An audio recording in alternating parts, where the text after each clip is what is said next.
Rick, I'd like to just make one comment. We got a comment that the sound went out during the presentation, that they could hear you speaking, and then it went out, and then now they can hear you again. So I suppose what I would like to do is just remind everybody that if you'd like to view that same presentation, it can be viewed at www.morgantonnc.gov/College Street. And that presentation is available to watch at any time.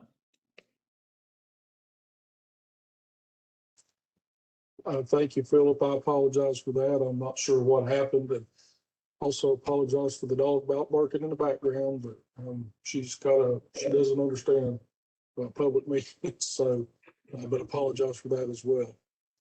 So, if we got anybody there in the room with any questions?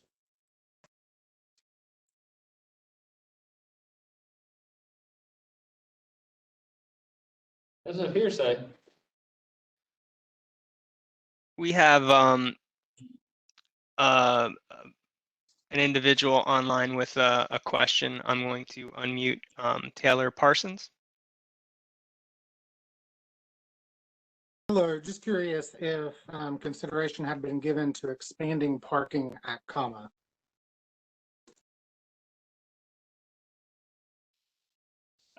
Well, currently that's not part of the College Street project. What we're trying to do with College Street is basically redesign the street to accommodate for bicycles, pedestrians, wheelchairs, that type of thing. And so we would be operating as much as we can within the boundaries of the existing right-of-way. So we wouldn't be stepping outside of that. I understand. Thank you. Good question.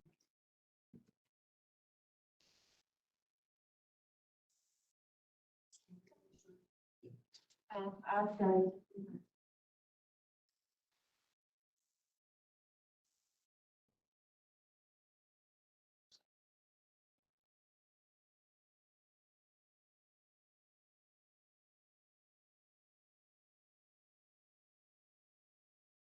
Anybody in here have a question? Yeah, I've got a question. I'd like to make a comment. This is Barbara Palmento. And I'm really happy, that College Street, of course, it's near Alder Springs deaf and blind community. And of course, it's right on the street. And folks who are deaf and blind, having that sidewalk or having that 12-foot path would be fabulous for them, because we expect to have more folks who are deaf and blind living there. And as they are moving downtown or going downtown, that would be a great way for them. We've got one person already who lives there who's deaf and blind, and she walks downtown. Typically, she goes to the Grind, and it's amazing. But there is one area where she says that it's a little bit tough for her to get through. And I know that it will be nice to have the redesign and all that area designed so that it's easy to walk. And I know that there was somebody I saw walking there on College Street yesterday. So it seems like there is a lot of pedestrian traffic. So that this project is going to be great. Thank you for that comment, and definitely work towards making sure, the intersections are ADA compliant. And definitely help those folks as they go through those crossings and make it easier and safer for them to traverse through along College Street. Rick, if I could, we've had a map that you can also find on the website, the project map. We've had it up in the lobby of City Hall for the last 2 weeks, I think. And so we have a number of folks that have placed comments on that map. I can provide those comments that I think that may be helpful, and maybe get people jog their thought process and see if that may trigger any other questions that they may have. The first comment I'm going to since I'm at least 6 feet away, I'm gonna make it so you can hear me. I'm gonna take the mask off. Signage for designating what side of path is walk/run and what is cycling. The second one is plenty of lighting and walkways, safety. Third comment is love the roundabout at College and call it. And then the second one to that says ditto, hope it stays in the final plan. And another comment is great opportunity for public art, love the roundabout. Then I like the shorter and safer crossings for pedestrian and children. Pedestrian activated crosswalks, and that one is located at the intersections of West Union and West Meeting and College Street. On further down at Heron Street, plenty of trash cans and recycle, sorry. Further down, add pedestrian crossings near the tag office. And what's the future of West Fleming and College? Need to continue the multi-use path to, I can't make out the last word.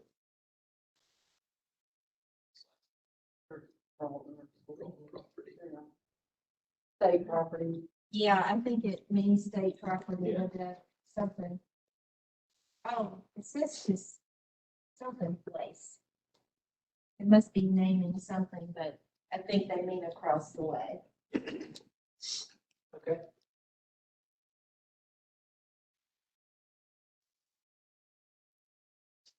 Yes, ma'am. One more thing, I just thought of something. This is Barbara.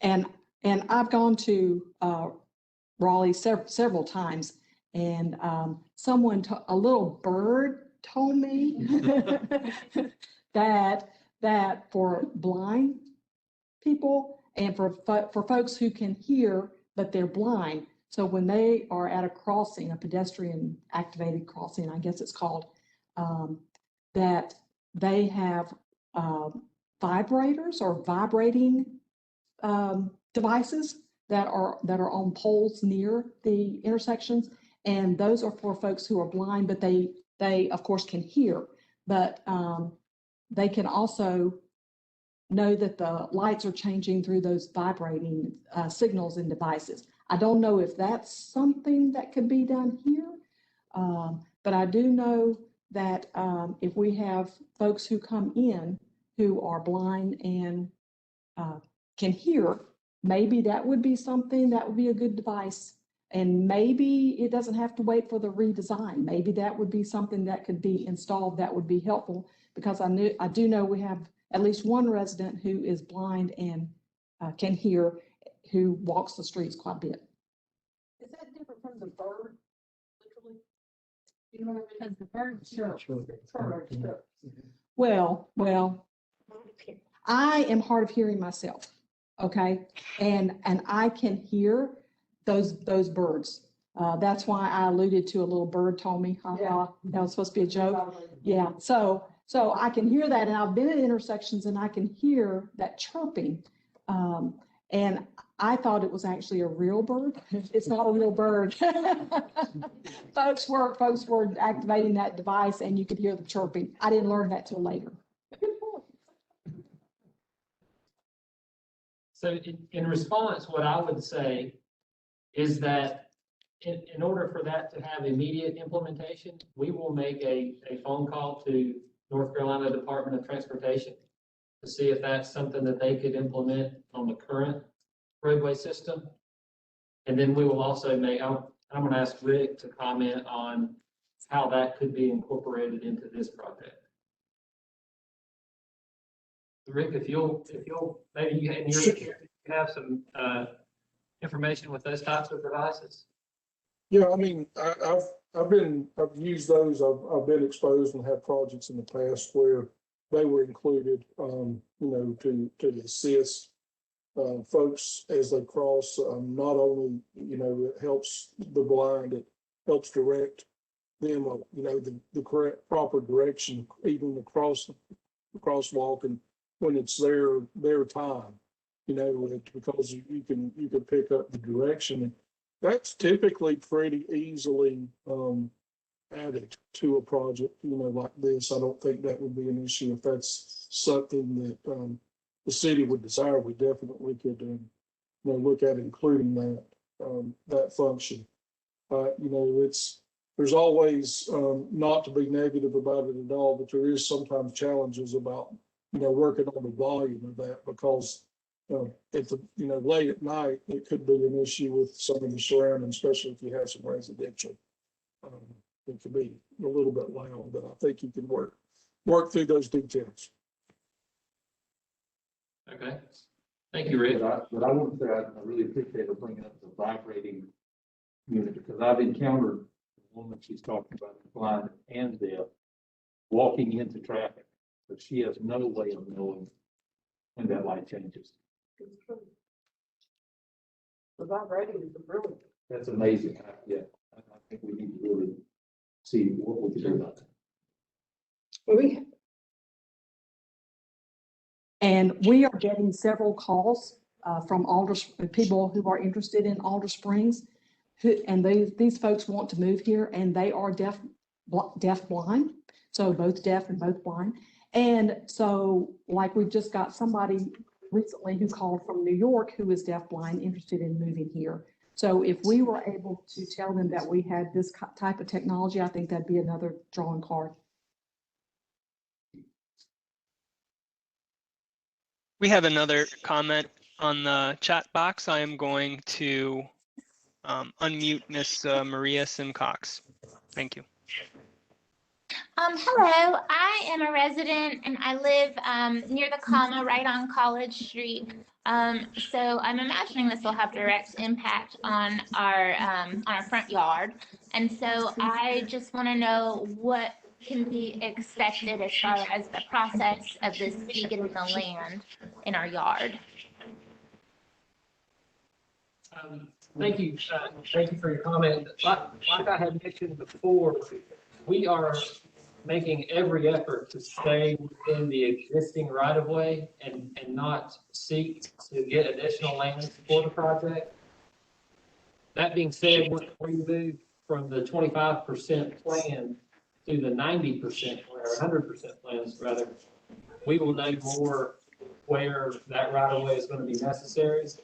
And if you would like to maybe leave your address in the chat box with Adam, then we can check that and give you a better idea of how that, at this point, how we view that to affecting your property.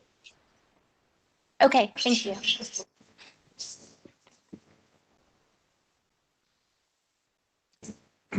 All right, any more questions?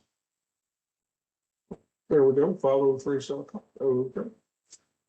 All right. Well, this seems to have worked pretty well so far.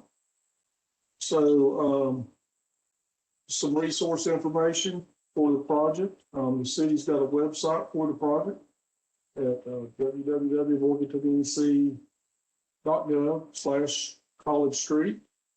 You can also, as Philip said earlier, see the map there at the City Hall at 305 East Union Street, A100. And then we would like to have any more comments if you have them later, back by April 13th of 2021.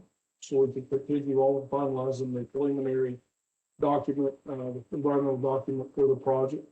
And if you have any of those, you can direct them directly to Philip Lipidou, and there is his email and phone number. They're listed. And I'd also like to reiterate that similar to the courthouse square project that we have going on, this is a project that we view as kind of a once in a lifetime project. And it is of extreme importance to the city and that we get it right. So please take down the information that is on the screen. do not hesitate to call me or any of our staff in the Development Design Department. And we will be happy to meet with you, to talk with you, answer any questions, take any comments that you may have. So again, I'd just like to offer that and stress how important it is that we hear from everybody that has an interest in this project.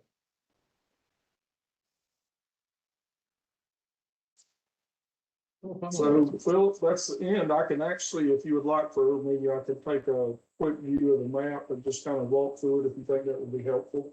If you, yeah, we have one question from the audience, right? Okay, go. So Phil, I'm like everybody else. I like the idea of a roundabout. It makes me feel like, you know, we're really something. Now we got roundabouts. But in talking about pedestrian traffic, how do crosswalks work with a roundabout? There's no stoplight or whatever. No, so they, and he's got, so he has it pulled up on the map. And if you see this, the pink line, you see how it curves out and it goes back and crosses over? Right. So it steps back, and that is those, and Rick can talk about more about the design and mechanics of the roundabout, but they're designed to be a very slow speed anyway. So a pedestrian would have time to see what's coming and be able to cross safely. Actually, yes. It significantly reduces the length that they have to cross. And if you notice, there's a median on each one, so there's somewhat of a safe refuge. Right. To kind of hang out at while if there's traffic, if you find yourself caught in the middle. Yeah. Rick, could you expand on that a little bit? You did a really good job, but it absolutely, I mean, of course, you have proper yield signs and, you know, like when you're approaching that, say if someone was coming to the north and was making a right turn on College, you would, you know, now they would enter the roundabout, and they almost pretty much have to stop before they can enter, even if they can see the way you design it. So they're going to be going rather slow and should see any pedestrian wanting to cross right there.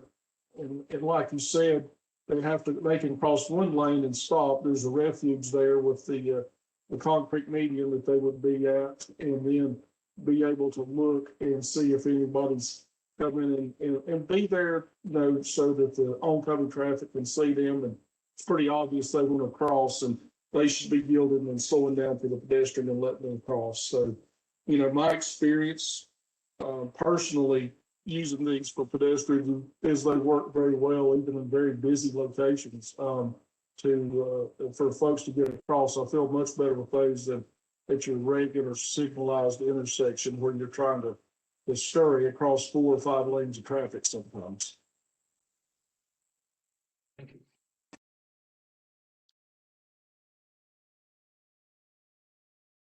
So if there are no other questions, Rick has offered to go through the project and kind of give an explanation of what we have designed at this point.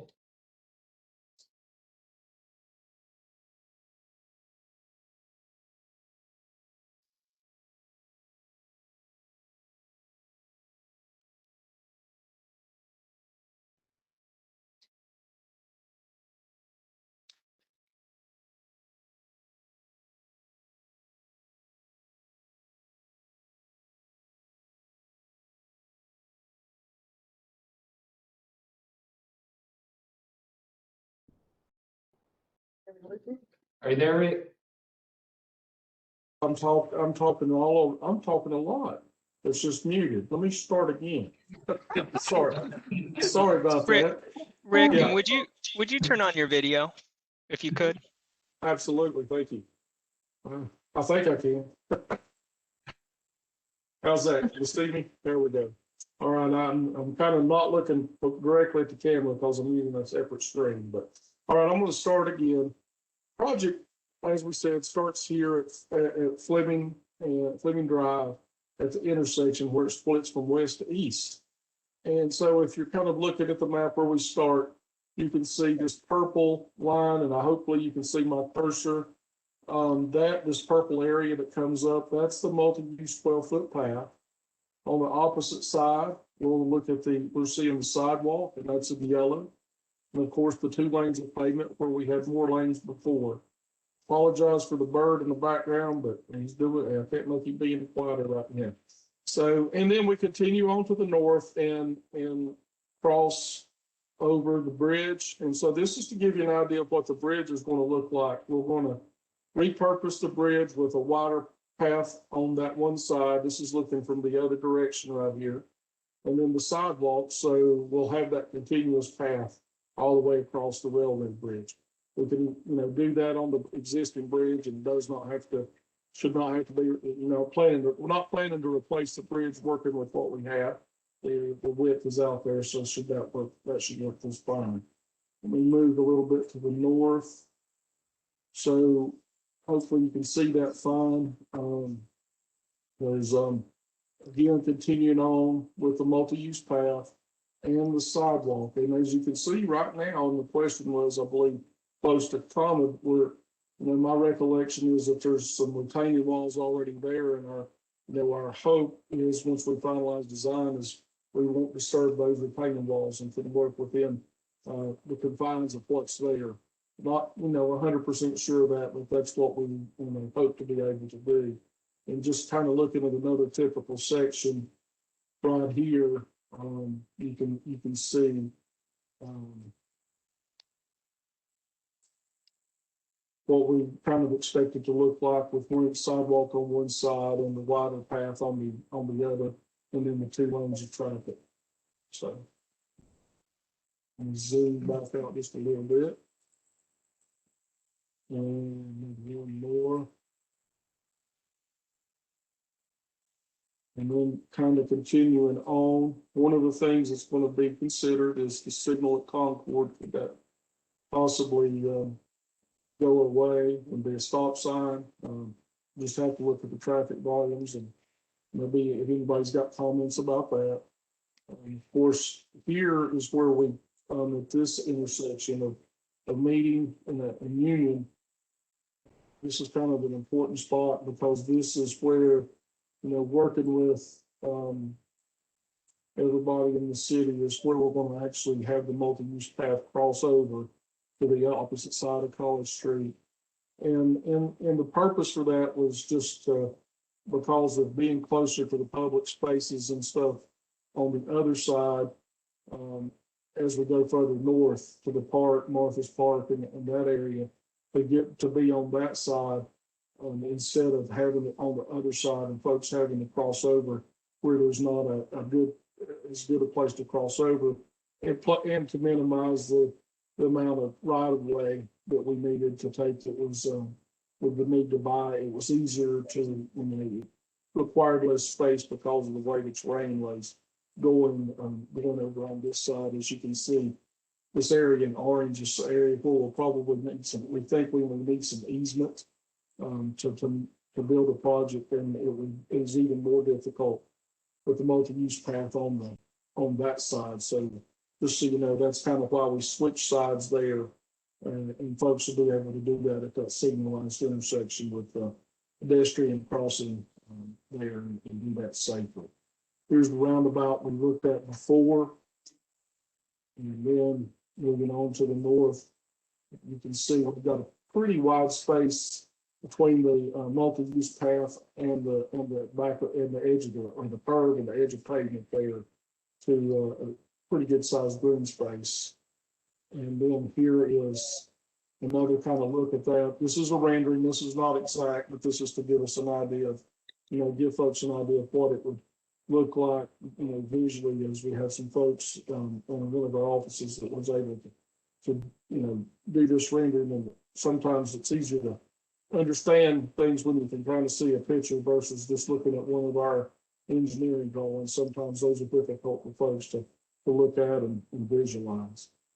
And then we'll continue on, and you can see here where we tie with where it comes in with 10th Street, narrowing it down, making it where folks can be able to see to turn left and right, in and out.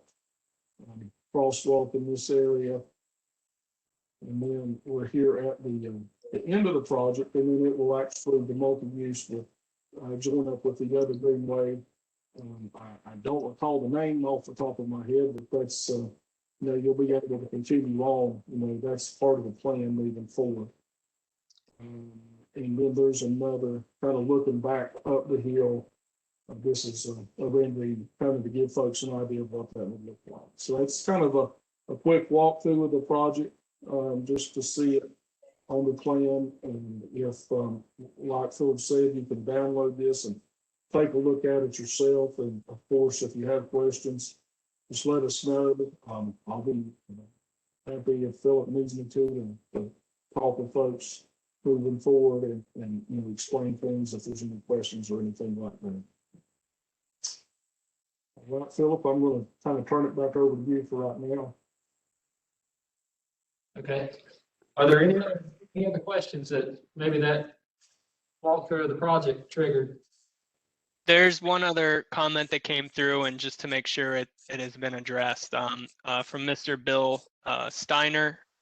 The 12-foot path switching sides is clunky. Any chance of keeping it on one side? Well, that may be, Rick, that may be a question for you. I think based on preliminary a view, I guess, of the project and the topography and the conditions for construction, it would be extremely difficult to keep it on that side of the road, which is, I think, the primary reason why we switched it over. Yep. That's correct. I mean, we, actually considered that, but it would have significant right-of-way impacts on some folks if we did, keep it on one side or the other. So, I understand the question, and I can definitely, empathize with that, but that's kind of the best answer I can give right now, is just because of the topography and everything on this side, it was going to be quite a bit more difficult. That was actually, that was our preference, was to keep it on one side. However, when you get into that area, closer to Green Street, down around that curve, it is a ravine there that I think would be exceedingly difficult to construct that path there. And to put it on the other side, I believe there was just too many conflicts, I guess, with retaining walls and the like. So really, that was, after a lot of discussion, that was the best scenario that we were able to come up with. Yeah, that was kind of the compromise that because we had talked about keeping it all the way down to the roundabout. It seemed to make the most sense. So I appreciate the comment. And If you're on walk, I guess if you're on Walker and bike, I mean, it's unfortunate that you have to cross like that. And we're also working with the folks that generated our Parks and Recreation master plan to, just to look at how it is incorporated into the rest of the. In that plan, we have a trail connectivity map that shows where all we would like to have maps, but trails rather. And so we're working with them to make sure that all of the designs that we come up with on a project by project basis fit that connectivity map. And it was also brought up in the room here that connection at Fleming needs to be on that, I guess, west side of College Street. And Rick, you mentioned earlier about, you didn't know the name of that, the greenway that it connects to there at North Green Street, but that is the downtown Greenway connector. Okay. Actually under construction right now, and connect to the Catawba River Greenway. So and hopefully by the middle to the end of the summer, you'll be able to ride or walk or run or however you choose to go from downtown to the Catawba River Greenway. That's great. Glad we can be working on, adding to that connection. I would think down the road too, it'd be nice to be able to have a connector from that up to the skateboard park swimming pool. Instead of having to go up around College Street, the recreation center to get there, and it wouldn't be far at all, just go up there. That's right. Where it's at right now. And part of this does have if you look, it does kind of tie into College Street, but I see what you're saying, to have a more direct That just. be like- connection to the skate come in park and the between. pool. Yes, absolutely.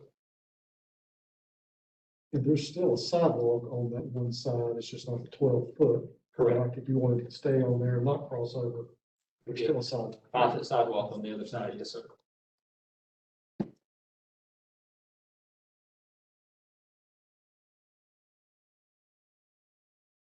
Okay, any other questions? Rick, anything else to add? Okay. No. If you have comments, and I don't understand why this thing keeps changing slides on me, but if you have comments, please get them to us. Questions, we'll be happy to work with the city and try to answer any questions, and we'll just look forward to moving this very important project forward for the city and the citizens of Morganton.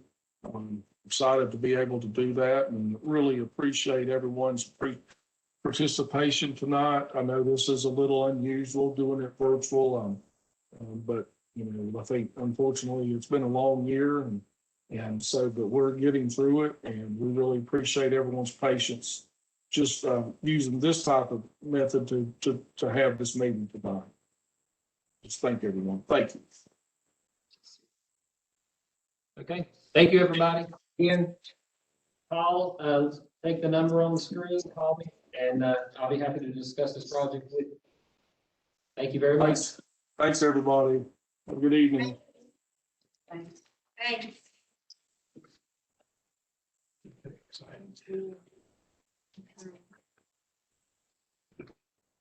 Yes, and thank you. You're welcome. Yes.